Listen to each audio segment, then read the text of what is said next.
monde. Aujourd'hui, je vais vous présenter les enjeux juridiques et des solutions légales concernant le mégenrage, l'accès aux toilettes et vestiaires pour les élèves LGBTQIA2S+, en milieu scolaire. Ah, bon, un instant. Avant de débuter, j'aimerais préciser que les résultats de recherche que je vais vous présenter proviennent de mon travail avec deux coéquipières dans le tour de Clinics. La Clinics s'intéresse aux enjeux de sexualité et de genre. Elle travaille avec des partenaires communautaires. Notre mandat a été attribué par la Coalition d'aide à la diversité sexuelle de la Abitibi-Témiscamingue, qui a comme mission la défense des droits des personnes LGBTQIA2S+, et qui a une approche d'éducation et de soutien individuel aux élèves et à leurs parents. Donc, comme vous avez sûrement pu le constater, les questions de mégenrage et d'accès aux installations sanitaires dans les écoles ont beaucoup fait parler dans les dernières années. En fait, beaucoup de personnes ont exprimé leurs opinions sur la place publique, dont certaines allaient à l'encontre des droits des enfants trans. La discrimination sur l'identité et l'expression de genre ou l'absence de toilettes et vestiaires neutres peuvent mettre en péril la sécurité et l'intégrité des élèves en milieu scolaire. Le but de cette recherche est donc de participer à assurer le bien-être des enfants trans dans les élèves en établissant les droits et obligations des différentes parties impliquées. Donc, tout d'abord, à travers les discussions avec notre partenaire communautaire, on a pu constater que bien souvent, les demandes des élèves trans et non-binaires sont pas prises au sérieux. Dans certains cas, elles sont même perçues comme des caprices. Or, on a cherché à démontrer que ces demandes sont appuyées par le droit. On a commencé par démontrer l'application de la Charte canadienne et de la Charte québécoise. Tout d'abord, j'aimerais préciser que la Charte canadienne découle de la Constitution. Elle prévoit les droits et libertés et s'applique dans tout le Canada. La Charte québécoise est une loi adoptée par l'Assemblée nationale du Québec et s'applique dans toute la province. Elle protège les personnes contre la discrimination dans leur rapport avec l'État, mais aussi dans leur rapport privé. Le premier droit que je vais analyser, c'est le droit à l'égalité dans le contexte de discrimination sur la base de l'identité et ou de l'expression de genre. Plusieurs décisions ont établi que ce type de discrimination est interdit. Par exemple, en 2021, dans la décision Center for Gender Advocacy de la Cour supérieure du Québec, l'obligation prévue dans le Code civil du Québec de s'identifier comme père ou mère et l'impossibilité d'indiquer non-binaire sur l'acte de naissance ont été désignés comme étant discriminatoires. Cette décision implique que l'identité et l'expression de genre entrent sous la protection de la Charte canadienne à son article 15. Donc, la décision est quand même récente, mais il faut savoir que le Tribunal des droits de la personne avait rendu une décision similaire en 1998. Donc, c'est pas vraiment une notion nouvelle.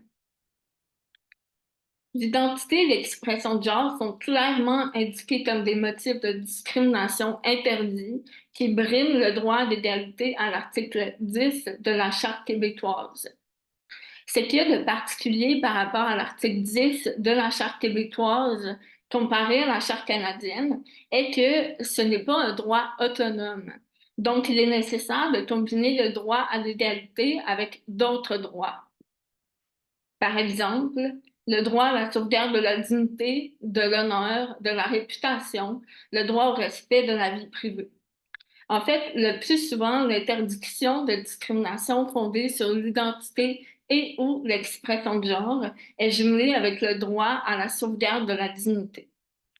Par exemple, la décision R contre l'évêque de 2022 en droit criminel rejette la totalité d'un interrogatoire car l'enquêtrice a mégenré et eu des propos insultants et dénigrants à l'égard de l'identité de genre de l'accusé. La Cour a reconnu que ce comportement constitue un climat d'oppression et qu'il peut avoir des effets dévastateurs sur l'état psychologique de la personne qui en est victime. Même si ces décisions ne portent pas sur le cas des mineurs en milieu scolaire spécifiquement, elles peuvent être appliquées dans le cas en espèce, car elles confirment que le mégenrage constitue une atteinte grave aux droits et libertés de la personne. En fait, ces décisions reconnaissent que le mégenrage peut entre autres causer de la détresse et de l'anxiété chez la personne qui en est victime. Prenons l'exemple d'un ou d'une élève qui désire participer à une activité scolaire qui se déroulerait en dehors de la classe et qui nécessiterait de dormir sur place. Imaginons le cas d'une jeune fille trans qui se serait fait placer dans les chambres des garçons et qui demande à séjourner avec les filles. Dans ce cas de figure, est-ce qu'un ou une enseignante qui demanderait la permission aux parents pour changer l'enfant de chambre pourrait constituer une atteinte à certains droits? Comme il s'agirait probablement d'un coming out forcé et que l'enfant a clairement exprimé sa volonté d'être placé dans la chambre attribuée au genre auquel elle s'identifie, le droit à l'égalité et à la sauvegarde de la vie privée serait probablement brimé dans ce cas-là. Maintenant que les droits émanant de la Charte canadienne et québécoise ont été analysés, je vais poursuivre ma présentation en parlant des protections offertes aux élèves trans et non-binaires par la loi sur l'instruction publique, aussi appelée LIP. La LIP s'applique dans tous les établissements scolaires publics de la province et ces dispositions prévoient les droits d'obligation des élèves, de leurs parents, des enseignants et enseignantes et des autres employés de l'école. Elle traite de la manière dont les cas d'intimidation doivent être gérés. La LIP est actualisée à chaque année et ces dispositions peuvent varier en fonction du gouvernement en place, donc le gouvernement Legault en ce moment. Le ministère de l'Éducation actuel est animé par les principes suivants. Sa mission est d'offrir sur tout le territoire québécois des milieux de vie propices à la réussite éducative, des milieux de vie inclusifs, sains et respectueux des besoins des personnes et de leurs conditions.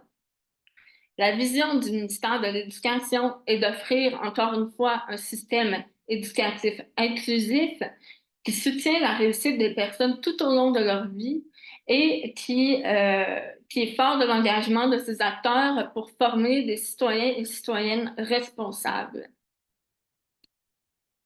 Ce n'est pas par hasard que le terme inclusif apparaît dans la mission et la vision du ministère de l'Éducation.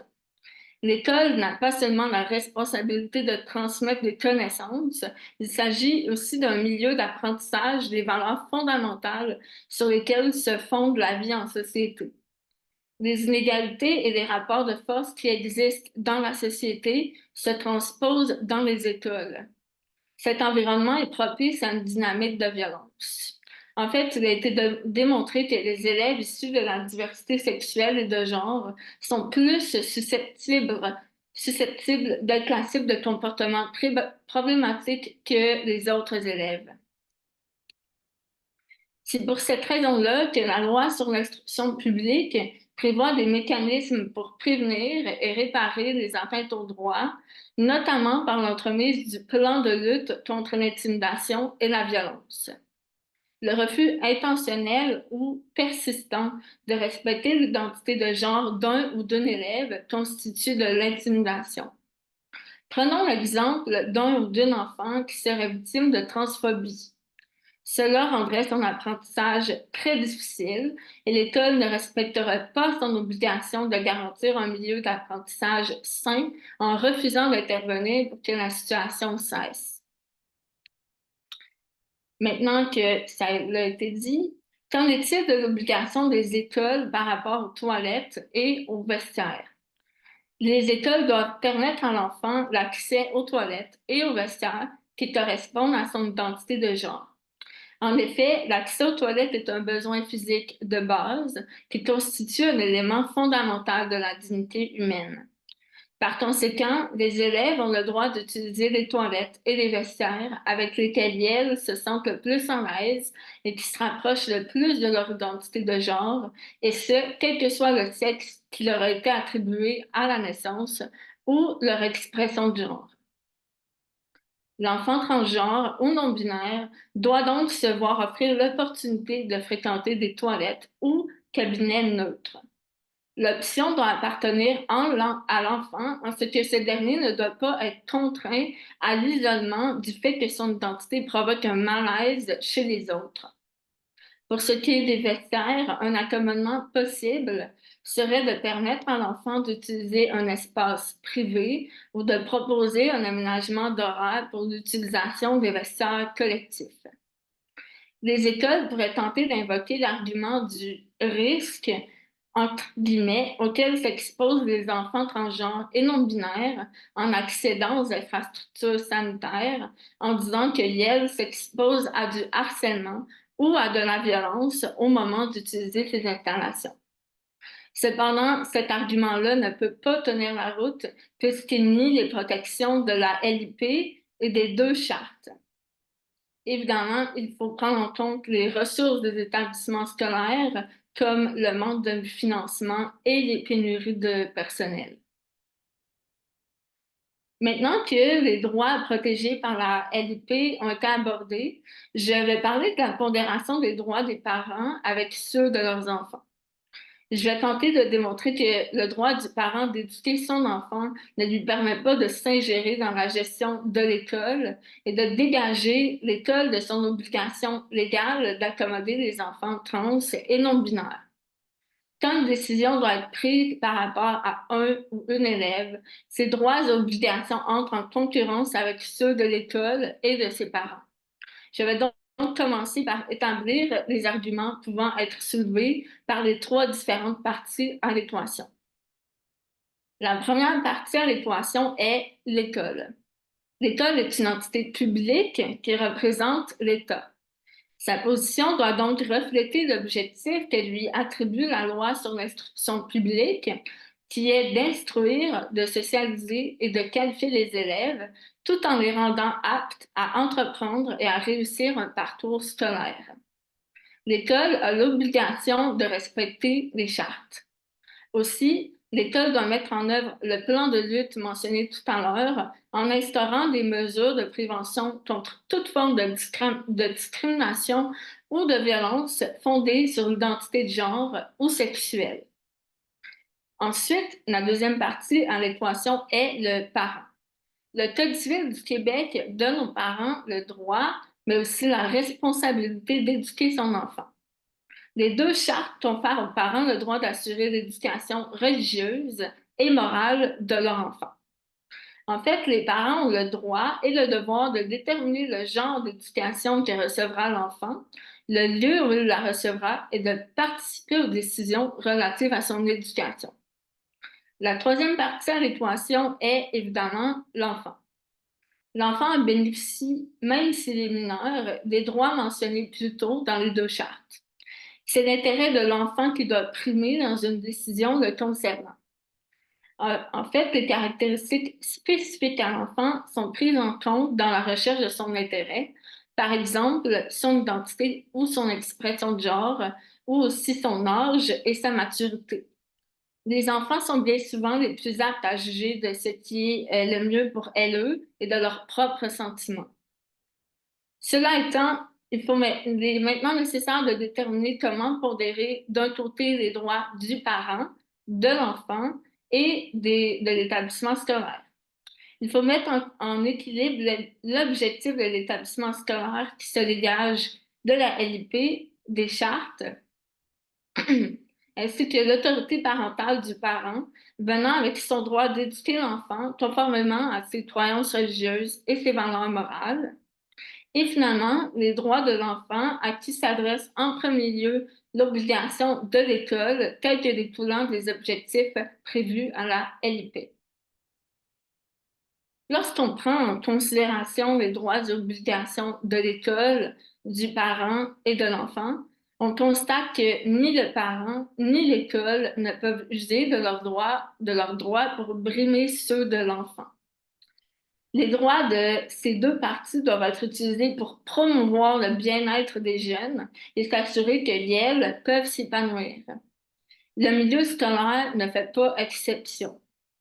On doit donc en arriver à la conclusion qu'il existe une présomption en faveur d'une obligation d'accommoder les enfants trans et non binaires. Elles doivent avoir accès aux installations sanitaires de leur choix et leurs noms et pronoms d'usage doivent être respectés. Ne pas tenter d'offrir des accommodements viendrait distinguer et exclure les enfants trans et non-binaires, ce qui va à l'encontre des protections juridiques canadiennes et québécoises.